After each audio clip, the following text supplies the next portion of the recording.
ಎಲ್ರಿಗೂ ನಮಸ್ಕಾರ. North East ಸ್ಪೈಸಸ್ಗೆ ಎಲ್ರಿಗೂ ಸ್ವಾಗತ. ಇವತ್ತಿನ ಸಂಚಿಕೆಯಲ್ಲಿ ಮರವಾಯಿ ಹಾಗೂ ಬಸಳೆ ಹಾಕಿ ಸೂಪರ್ ಟೇಸ್ಟಿ ಕರಿಯನ್ನು ಮಾಡಿ ನಿಮಗೆ ತೋರಿಸ್ತಾ ಇದ್ದೇನೆ ವೀಕ್ಷಕರೇ. ಮರವಾಯಿಯನ್ನು ಚೆನ್ನಾಗಿ 2-3 ನೀರು ತೊಳೆದು ಈಗ ಬೇಯಿಸ್ಲಿಕ್ಕೆ ಇಟ್ಟಿದ್ದೇನೆ. ಅದು ಬೇಯ್ದ್ರೊಳಗೆ ನಾವು ಈ ಬಸಳೆನೆಲ್ಲ ಚೆನ್ನಾಗಿ ತೊಳೆದು 2-3 ನೀರು ಇದು ಕೂಡ ತೊಳಿಬೇಕು. ಆದರೆ ಅದಕ್ಕಿಂತ ಮುಂಚೆ ಬಸಳೆ ಎಲೆಯಲ್ಲಿ ಕೀಟ ಇದೆಯಾ ಅಂತ ನೋಡಬೇಕು.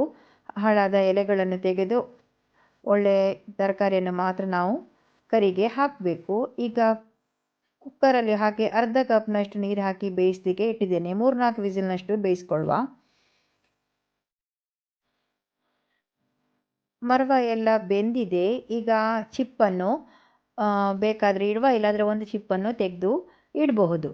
ಈಗ ನಾನು ಬೆಂದ ಬಸಳೆಯನ್ನು ಮರವಾಯಿಗೆ ಹಾಕಿ ಒಂದು ಕುದಿಯಷ್ಟನ್ನು ಬೇಯಿಸ್ತಾ ಇದ್ದೇನೆ. ಒಂದು ಮಸಾಲೆ ಕಡಿಯುವ. ಮಸಾಲೆಗೆ ತುರಿ, ಒಣಮೆಣಸು ಹಾಗೂ ಹುಳಿ ಇಷ್ಟನ್ನು ನಯವಾಗಿ ಕಡಿದು ತಂದಿದ್ದೇನೆ. ಒಂದು ದೊಡ್ಡ ಈರುಳ್ಳಿಯನ್ನು ಹೆಚ್ಚಿ ಇಟ್ಟಿದ್ದೇನೆ. ಈಗ ಬೆಂದ ಮರವಾಯಿಗೆ 1-2 ಟೇಬಲ್ ಸ್ಪೂನಷ್ಟು ಹೆಚ್ಚಿದ ನೀರುಳ್ಳಿಯನ್ನು ಹಾಕುವ. ಅದರೊಟ್ಟಿಗೆ ಮಸಾಲೆ ಕೂಡ ಬೆರೆಸುವ.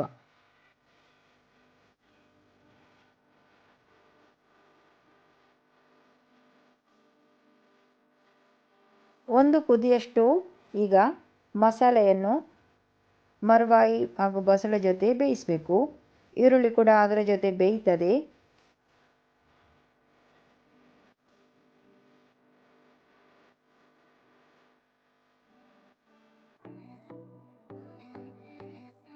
ರುಚಿ ನೋಡಿ ಬೇಕಾಗುವಷ್ಟು ಉಪ್ಪನ್ನು ಹಾಕ್ಕೊಳ್ಳುವ.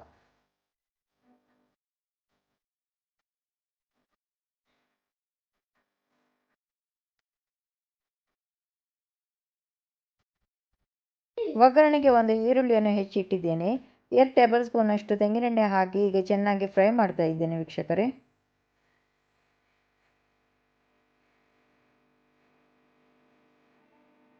ಈರುಳ್ಳಿ ಚೆನ್ನಾಗಿ ಕೆಂಪಗೆ ಫ್ರೈ ಆಗಲಿ.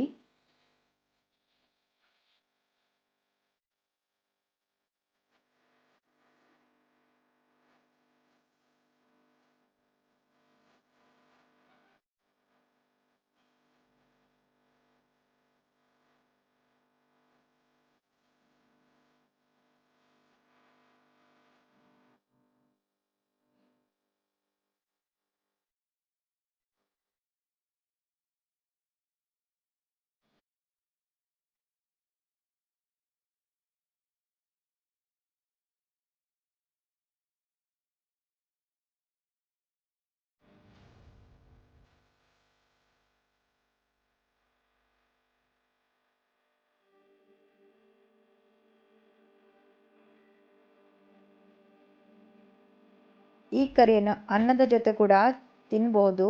ಅದೇ ರೀತಿ ಉದ್ದಿನ ದೋಸೆಯೊಟ್ಟಿಗೆ ಕೂಡ ತುಂಬ ಚೆನ್ನಾಗಿ ರುಚಿ ಬರ್ತದೆ. ರೆಸಿಪೀಸನ್ನು ಮನೆಯಲ್ಲೊಮ್ಮೆ ಟ್ರೈ ಮಾಡಿ ಹಾಗೂ ರೆಸಿಪೀಸನ್ನು ಶೇರ್ ಮಾಡಲು ಮಾತ್ರ ಮರೆಯದಿರಿ.